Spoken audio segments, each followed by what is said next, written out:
बिस्मिल्लाहिर्रहमानिर्रहीम। आज हम आपकी खिदमत में एक सबक आमोज अफसानवी किस्सा लेकर हाजिर हुए हैं। किस्सा है एक शख्स की सबसे छोटी बेटी का। छोटी बेटी अपने बाप का घर क्यों छोड़कर चली गई और किस तरह उसकी एक बादशाह से शादी हो गई। जानने के लिए वीडियो को आखिर तक जरूर देखिएगा। एक दफा का जिक्र है कि एक सौदागर था जिसकी 3 बेटियां थी। इसकी तीनों बेटियां बेहद खूबसूरत थी, लेकिन छोटी वाली सबसे प्यारी थी। उस सौदागर को अपनी तीनों बेटियों से बेइंतहा प्यार था। वो बस डरता था कि कहीं उसे कोई छोड़ कर न चली जाए। इसलिए एक दिन सौदागर ने फैसला किया कि वो अपनी तीनों बेटियों से पूछेगा कि वो उससे कितनी मोहब्बत करती हैं। वो यही सोचते हुए अपनी सबसे बड़ी बेटी के पास गया और पूछा, बेटी तुम मुझसे कितनी मोहब्बत करती हो? बड़ी बेटी ने जवाब दिया, बाबा जान मैं आपसे अपनी जान से भी ज्यादा मोहब्बत करती हूँ। बाप ये सुनकर बेहद खुश हुआ और अपनी बेटी को एक कीमती सोने की माला दी। फिर वो अपनी दूसरी बेटी के पास गया और उससे भी यही पूछा कि बेटी तुम मुझसे कितनी मोहब्बत करती हो? दूसरी बेटी ने जवाब दिया, बाबा मैं आपको इस पूरी दुनिया में सबसे ज्यादा चाहती हूँ। बाप बेटी की बात सुनकर खुश हुआ और उसे बहुत सी सोने की अशर्फियां दी। अब सौदागर अपनी सबसे छोटी बेटी के पास गया, बेटी तुम मुझसे कितनी मोहब्बत करती हो? सबसे छोटी बेटी ने जवाब दिया कि नमक के बराबर। बेटी का जवाब सुनकर बाप को बहुत गुस्सा आया। नमक तो इंतहाई सस्ती और मामूली चीज है, ये मुझे इतना प्यार करती है। और फिर सौदागर ने उसे बहुत डांटा और गुस्से में ये भी कह दिया कि मुझे पता है कि तुम एक दिन मुझे छोड़कर चली जाओगी, इसलिए बेहतर है कि अभी से इस घर से चली जाओ। बाप की बात बेटी के दिल पर जाकर लगी और वो किसी को भी बताए बगैर घर से रोते हुए निकल गई। वो लड़की एक ऐसी जगह से गुजर रही थी जहां बहुत सी घास उगी हुई थी। लड़की ने अपने लिबास के ऊपर ही एक और घास का लिबास बनाकर पहन लिया ताकि पहचानी न जाए। इसके बाद वो बादशाह के महल के बाहर जाकर रुक गई और बाहर खड़े सिपाहियों से कहने लगी कि सुनो, मुझे कुछ काम की जरूरत है, क्या तुम मुझे काम पर रख लोगे? मुझे सब काम आता है। नहीं बीबी, हम ऐसे किसी को काम पर नहीं रख लेते, जाओ यहाँ से। लड़की उदास हुई लेकिन फिर से इसरार करने लगी, देखो मुझे काम की बहुत जरूरत है, मेरे लायक कोई तो काम होगा महल में।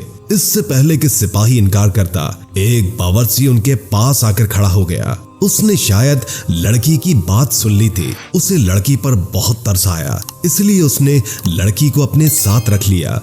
बावर्ची ने उसे सारे काम समझाए और उसे उसके सोने की जगह भी दिखा दी जहां और भी औरतें थी। किसी को उस लड़की का नाम तो नहीं मालूम था, तो उसका घास वाला लिबास देखकर सबने उसका नाम घसियारी रख दिया। अगले दिन महल में हलचल मची कि बादशाह एक बहुत बड़ी तकरीब का इनेकाद कर रहे हैं, उसमें हर कोई शरीक हो सकता है।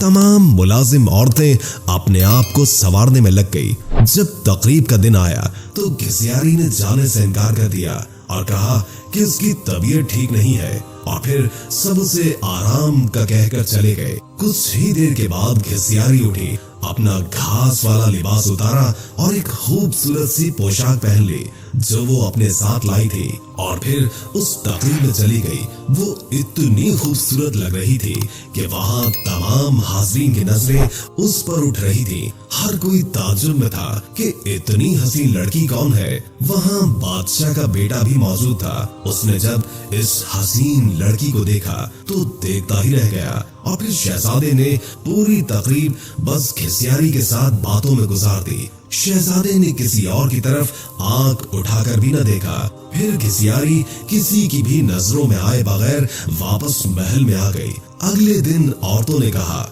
कि तुम्हें वहां होना चाहिए था। कल बादशाह का बेटा एक हसीना पर लट्टू हो गया और सारा वक्त उसी के साथ रहा। घसियारी बज़ाहिर उदासी हुई, हाँ काश मैं भी जा सकती। कुछ दिनों के बाद बादशाह ने फिर से एक तकरीब रखी। इस बार घसियारी ने यही बहाना लगाया कि उसकी तबीयत ठीक नहीं है, सो वो नहीं जा सकती। लेकिन सबके जाने के बाद उसने फिर से एक उम्दा लिबास पहना और तकरीब में चली गई। शहजादा उसे देखकर बहुत खुश हुआ और एक कीमती अंगूठी उसे तोहफे में दे दी। फिर तकरीब खत्म होने से पहले ही वो वापस महल में आ गई। दूसरी तरफ बादशाह का बेटा सौदागर की इस छोटी सी बेटी पर फिदा होकर रह गया था। उसने फैसला किया था कि वो अपने बाप से इस लड़की का जिक्र जरूर करेगा।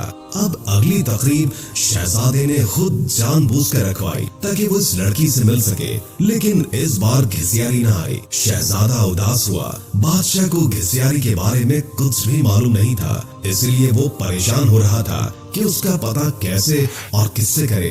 एक दिन शहजादे ने महल के मुलाजमों से सागुदाना बनाने की फरमाइश की। घिसियारी को जब ये पता चला तो उसने खुद सागुदाना बनाने की ख्वाहिश का इजहार किया। उसे इजाजत दे दी गई। घिसियारी ने सागुदाना बनाने के बाद वही कीमती अंगूठी जो शहजादे ने उसे दी थी सागुदाने में डाल दी। अब शहजादा मेज पर बैठा सागुदाना खा रहा था। जब खाना खा चुका तो देखा कि प्याले में अंगूठी पड़ी है। वो अंगूठी पहचान गया और जल्दी से अपने मुलाजमीन को बुलवाया। मुलाजमीन ने बताया कि ये सागुदाना घिसियारी नामी मुलाजमा ने बनाया है। फिर घिसियारी को बुलवाया गया। शहजादा घिसियारी को पहचान न सका, लेकिन जब घिसियारी ने बोलना शुरू किया तो शहजादे को उसकी आवाज सुनकर यकीन हो गया कि ये वही लड़की है जो उसे तकरीब में मिली थी और जिस पर वो दिल हार बैठा है। फिर घिसियारी ने अपना सारा किस्सा शहजादे को बताया कि वो इस महल में किस तरह पहुंच गई।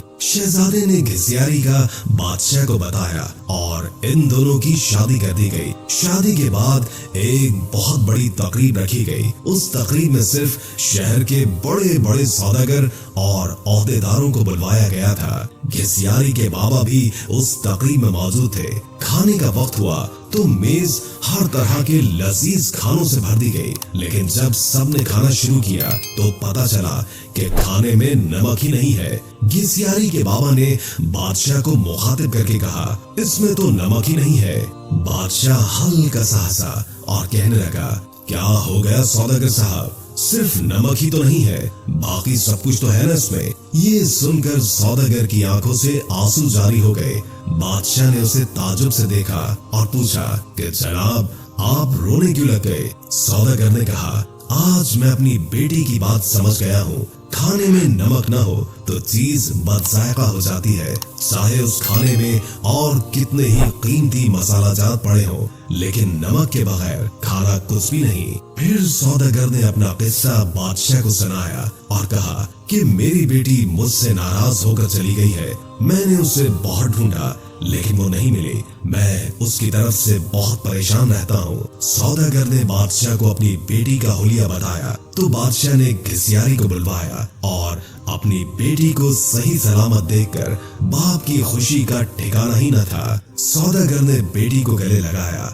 और उससे माफिया मांगता रहा। दोस्तों, वीडियो अच्छी लगी हो तो लाइक करके शेयर कर दें और कोई अच्छा सा कमेंट कर दें। अल्लाह ताला हम सबको अपनी हिफ्ज़ व अमान में रखे। जज़ाकल्लाह।